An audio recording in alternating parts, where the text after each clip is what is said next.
श्री गुरुदेव दत्त. श्री स्वामी समर्थ. नमस्कार मित्रांनो, तुमचे ओम श्री गुरुदेव दत्त या चॅनलमध्ये पुन्हा एकदा मनापासून स्वागत. आपण बघत आहोत शिवमहापुराण आणि आजच्या भागामध्ये आपण बघणार आहोत की पार्थिव लिंग पूजनाची वेदोक्त पद्धत कोणती आहे, ही पूजा मुक्तिदायक कशी आहे, त्यानंतर पार्थिव लिंग पूजनाचे महात्म्य काय आहे, त्यानंतर असे बऱ्याच वेळा म्हटले जाते की भगवान शिवजींचा नैवेद्य ग्रहण करू नये, तर असे का बोलले जाते आणि खरंच नैवेद्य ग्रहण करावा की नाही, या सर्व प्रश्नांची उत्तरे आजच्या भागामध्ये आपण बघणार आहोत. त्यामुळे तुम्ही जर चॅनलवर नवीन असाल तर चॅनलला सबस्क्राईब करायला विसरू. सगळ्यात प्रथम म्हणजे मंगल स्नान करावे.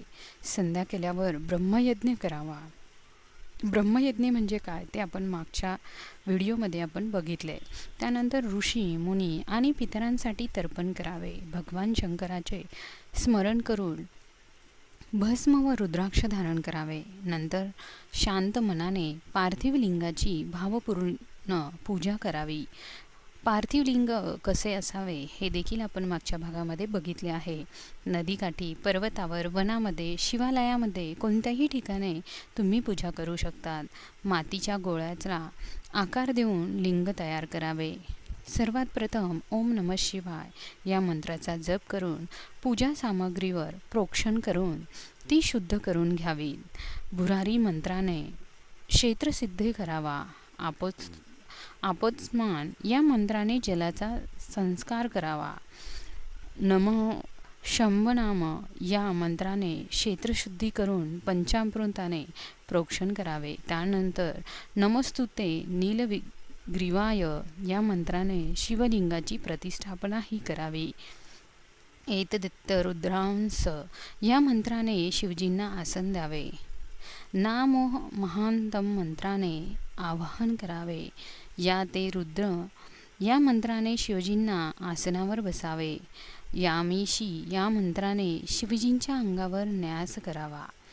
अद्योच्चात मंत्राने अधिवासन करावे.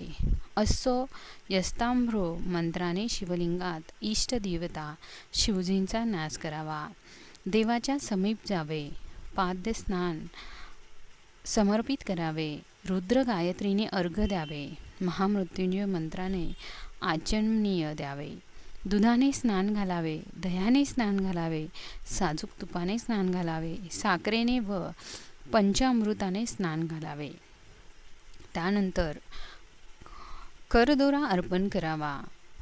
उत्तरीय वस्त्र यज्ञदीपत अर्पण करावे.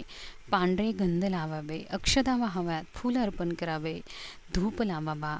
त्यानंतर उदबत्तीने ओवाळावे. डाव्या हाताने घंटा वाजवावी. नैवेद्य दाखवावा. निरंजनाने ओवाळावे. साष्टांग प्रणिपात करावा. शिवयागाचा पाठ करून शिवजीचे विस्मरण करावे. पार्थिव लिंगाची पूजा शिवजीची नावे उच्चारून करावी. हर हर महादेव, शंभू, शूलपाणी, पिनाकदृक, शिव, पशुपती व महादेव ही 8 नावे उच्चारावीत. ओम इराय नमः म्हणून लिंग बनवण्यास माती आणावी.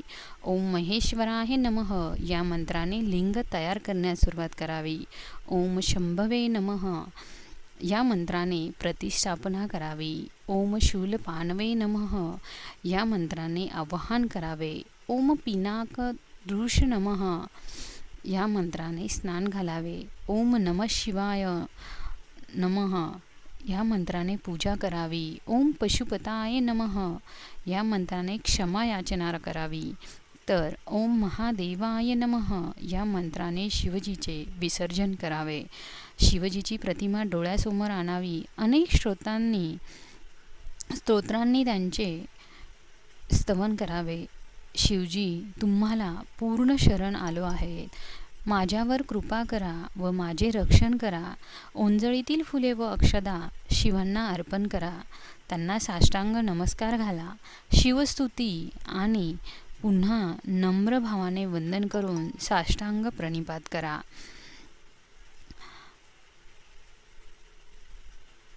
आपल्या अनेक इच्छा असतात आणि कोणत्या कामनापूर्तीसाठी किती पार्थिव लिंगाची पूजा करावी, तर आपली कामना पूर्ण होण्यासाठी किती पार्थिव लिंगाची पूजा करावी?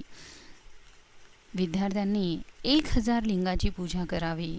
पुत्रप्राप्तीची इच्छा असलेल्यांनी 1500 लिंगांची पूजा करावी. वस्त्राची इच्छा असणाऱ्यांनी 500 शिवलिंगाची पूजा करावी. तर मोक्षाची इच्छा असणाऱ्यांनी 1,000,000 शिवलिंगाची पूजाही करावी. पृथ्वीची इच्छा करणाऱ्यांनी 1000, दया इच्छा करणाऱ्यांनी 3000, तीर्थयात्रा इच्छा करणाऱ्यांनी 2000, मित्राची इच्छा करणाऱ्यांनी 3000, दारिद्र्य घालवण्यासाठी 5000 लिंगांची पूजाही करावी. नित्यपूजेचे एक लिंग पाप नाहीसे होते. शिवलिंगाच्या नित्यपूजनाने सर्व संकटातून मुक्तीही मिळत असते. भवसागरातून तरुण जाता येते. सर्व देवदेवता लोक शिवलिंगाची पूजा करतात.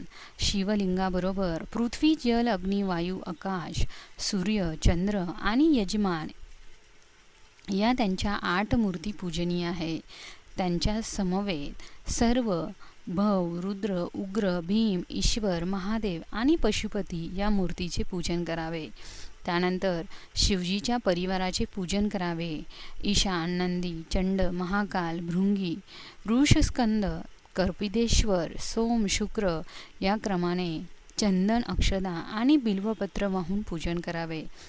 त्यानंतर भगवान शिवांसमोर वीरभद्राचे आणि कीर्तिमुखाचे पूजन करावे. 11 रुद्रांचे शास्त्रविधपूर्वक पूजन करावे. यानंतर पंचाक्षरी मंत्राचा जप शतरुद्रपाठ करावा. त्याचप्रमाणे शिवाची विविध स्तुतिस्तोत्रे देखील म्हणावीत. तसेच शिवपंचांगाचा पाठ करावा. शिवप्रभूंना अत्यंत आदराने नमस्कार करून शिवलिंगाचे विसर्जन करावे. त्यामुळे शिव सायुज्यता प्राप्त होते. सर्व शिवपूजन हे शास्त्रविधीनुसार करावे. रात्रीच्या समयी करावयाची सर्व देवकार्य उत्तराभिमुख बसूनच करावी. शिवमुख हे देखील उत्तरेकडे तोंड करून करावे. शिवलिंगाची स्थापना करण्यात आलेली आहे तेथील पूर्व दिशा शिवजींच्या समोर येत असल्याने तेथे बसू नये. उत्तरेला शिवजींची वामांग असते. तेथे शक्तिरूप उमादेवी विराजमान असते. त्यामुळे पूजा करणाऱ्याने उत्तरेला बसू नये. दक्षिणेला उत्तराभिमुख असून शिवपूजन करावे. शिव उपासकाने भस्माचा त्रिपुंड लावावा. राक्षसांची माळ घालावी, धारण करावी. बिल्वपत्रे इत्यादी साधन सामग्री बरोबर घेऊन पूजेला बसावे. म्हणजे पूजा करताना उठण्यास लागू नये. अत्यंत एकाग्रताने आणि शांत मनाने पूजा ही करावी. भगवान शिवजींचा नैवेद्य ग्रहण करू नये असे अनेकदा ऐकले आहे. तरी शास्त्र काय सांगते ते आपण आज शिवपुराणातून बघणार आहोत. अनेक जण शिवव्रताचे पालन करतात म्हणून तुम्हाला सर्व गोष्टी सांगणार आहेत. त्या एकाग्रतेने श्रवण करा. शिवजींचा नैवेद्य अवश्य भक्षण करावा. शिवनैवेद्य जरी प्रसन्नतेने पाहिला तरी अनेक पापेही नाहीशी होतात आणि जर तो प्रत्यक्ष श्रद्धाभावनेने खाल्ला तर पापे नाहीसे होतेच होते आणि निश्चितच पुण्याई वाढते. शिवजींचा नैवेद्य ग्रहण केल्याने शिवसायुज्यता प्राप्त होते.